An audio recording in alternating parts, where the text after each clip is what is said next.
Bismillahirrahmanirrahim. Assalamualaikum warahmatullahi wabarakatuh. Apa khabar semua? Mukadimah harap semuanya sihat-sihat insya-Allah. Okey, hari ini kita akan meneruskan pembelajaran dalam mata pelajaran Fiqh Syahadah tahun 3 dalam tajuk Zakat Mukmin. Teruskan kepada tajuk yang 13, tajuk ke-13 Zakat Mukmin. Okey, boleh buka zakat mukmin. Firman Allah Taala, A'udzubillahi minasyaitonirrajim. Innal ladzina amanu wa 'amilus solihat wa aqamus shalah wa atawuz zakah lahum ajruhum 'inda rabbihim wa la khaufun 'alaihim wa la hum yahzanun.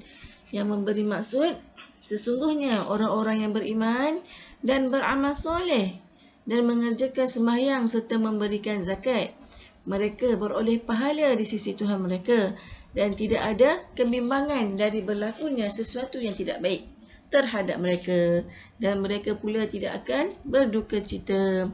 Surah Al-Baqarah ayat 277. Kesimpulan yang kita dapat daripada ayat ini, setiap apa yang kita lakukan amal baik, amal baik, solat, zakat, semua semata-mata kerana Allah Ta'ala, nak mengharapkan redha Allah di samping untuk mendapat pahala. Itu dari konteks memberikan zakat, nak pahala, cukup kita punya pendapatan kita, cukup kita punya harta kita, kita keluarkan zakat, kita nak buat apa? Nak pahala lah. Bukan kita bukan hanya nak dapat balasan balik, nak ada orang pandang kita, tak. Kita nak dapat pahala sahaja. Pahala daripada Allah Subhanahu Wa Taala yang memberikan kita rezeki. Memberi kita rezeki yang lebih. Baik, kita teruskan kepada pengertian zakat. Zakat bermaksud mengeluarkan harta tertentu pada kadar tertentu kepada orang tertentu mengikut syarat tertentu. Banyak tertentu dia. Sebab tak semua harta kita boleh mengeluarkan zakat. Dengan kadar banyak mana zakat tu kena keluarkan, kepada siapa zakat tu patut bagi, dan dengan syarat yang tertentu. Zakat ni pula terdapat banyak jenis. Ada dalam 7-8 macam itulah. Antaranya zakat pendapatan, zakat pertanian, zakat perniagaan, emas dan perak, ternakan, banyak lagi lah. InsyaAllah mungkin lepas-lepas ni kita akan belajar dalam pembahagian zakat. Okey, dah selesai kita mengetahui apa itu definisi ataupun maksud zakat itu sendiri. Kemudian masuk kepada golongan berhak menerima zakat. Siapa yang sepatutnya menerima zakat? Okey, yang pertama iaitu fakir. Fakir yang kita duk sebut kan, fakir apa benda, macam mana fakir tu?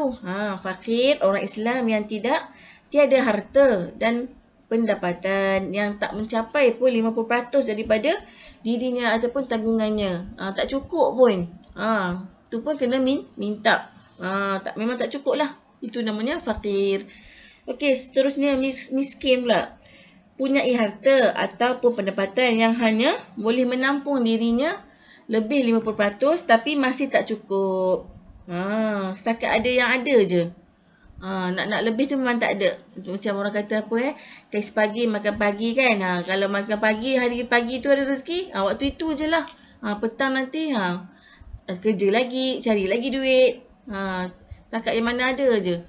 Untuk diri dia, keluarga dia je. Tu pun masih tak cukup. Masih kena berusaha lagi untuk cari rezeki. Okey, seterusnya kita masuk kepada amil. Amil ni apa maksud dia ni, amil ni? Amil ni ada pihak yang dilantik oleh Majlis Agama Islam. Mungkin ikutlah negeri masing-masing kan, macam mana cara yang untuk menjalankan pengurusan zakat dari segi nak pungut zakat, kutip zakat dan seterusnya untuk agihan. Kepada siapa, macam mana cara dia. Inilah yang dipanggil amil. Kalau kita macam pergi dekat tempat-tempat kan, macam ada nak bayar zakat ke apa-apa ke, dia akan tunjuklah kat kuasa dia. Itu memang betul lah orang yang dilantik. Okey, seterusnya kita masuk kepada muallaf. Siapa pernah dengar perkataan muallaf ni? Pernah dengar kan? Iaitu orang yang baru masuk Islam, yang hati dia tu memang jinak dengan Islam, tapi tahap iman dia masih lemah. Itu salah satu untuk kita nak membantu dia lah, bagi dia bagi menerima zakat. Okey, baiklah kita terus kepada yang seterusnya, muallaf. Okey, hamba. Hamba. Ada ke lagi zaman sekarang ni hamba? Tak ada dah kan. Zaman dulu adalah.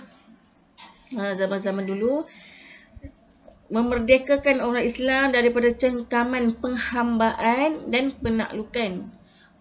Dia buat macam kuli kan. Suruh itu, suruh ini. Dari segi fizikal dan mental. Macam-macam lah yang ni kan. Kalau hamba ni macam-macam lah.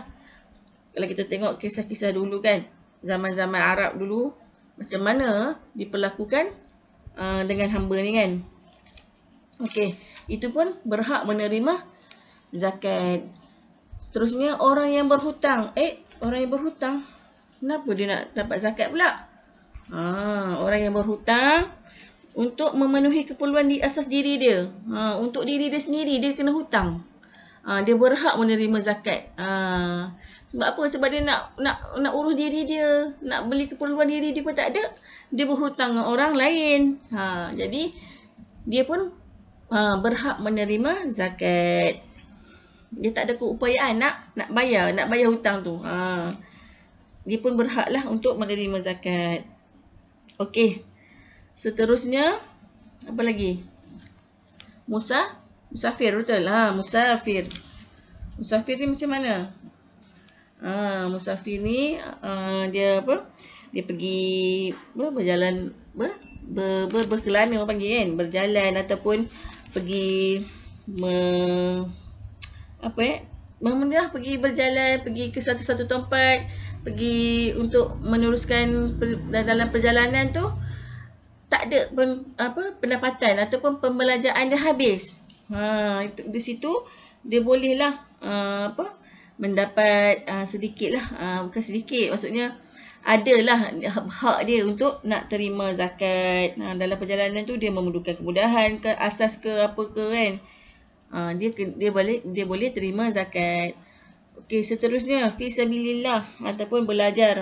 Ini siapa-siapa nak belajar di Timur Tengah ke, nak belajar di tempat-tempat yang jauh ke, ataupun nak belajar kat Malaysia pun, Majlis Agama Islam ada menyediakan satu macam khas untuk orang yang belajar. Adalah zakat dia dulu. Adalah hak dia kat situ. Untuk fisabilillah. Okey. Boleh faham? Kalau yang tak faham dalam bahagian ni, nanti bolehlah WhatsApp maklimah ke kan. Maklimah akan terangkan lebih terperinci. Terusnya hikmah zakat. Apa hikmah Allah mensyariatkan zakat ni? Yang pertama, budaya menderma. Kita boleh menderma, dan di samping yang menderma itu mendapat pahala, yang orang yang menerima derma itu boleh meneruskan kelangsungan hidup, dapat hidup dengan baik. Itu yang pertama. Yang kedua, rasa bersyukur. Ya Allah bagi lagi rezeki kat aku untuk aku bantu orang lain. Dan orang yang dibantu pun, ya Allah, ada rezeki aku hari ni. Rasa seronok lah, rasa bersyukur lah. Masing-masing rasa bersyukur. Yang bagi pun bersyukur, yang terima pun rasa bersyukur. Yang seterusnya, merapatkan silaturahim. Daripada tak kenal ni, bawa kepada boleh rapat. Boleh mengenali. Contoh, orang yang kaya ni, ataupun yang ada duit, ataupun yang berharta, ataupun yang akan memberi zakat ni, boleh jumpa kepada orang yang sangat memerlukan. Kenal. Nanti apa-apa ada rezeki lebih, boleh bagi lagi. Okey. Yang terakhir, nombor 4, mengikis sifat bakhil. Bakhil ni maksudnya apa? Kedekut. Nak kikis nak hilangkan sifat yang tu ada dalam diri kita. Nak bakhil macam mana pun, nak tamak macam mana pun, bukan rezeki kita. Rezeki tu dari mana? Dari Allah Subhanahu Wa Taala. Nak habis tu sekejap saja. Jadi kita kongsi dengan yang mana yang tak mampu, sama-sama rasa, sama-sama bersyukur. Ada rezeki masing-masing. Okey, boleh terima, boleh faham? InsyaAllah, kalau ada yang tak faham atau perlukan pertanyaan, okey, nanti boleh tanya Mukadimah semula ya. InsyaAllah kita jumpa pada minggu hadapan. Terima kasih semua. Assalamualaikum warahmatullahi wabarakatuh.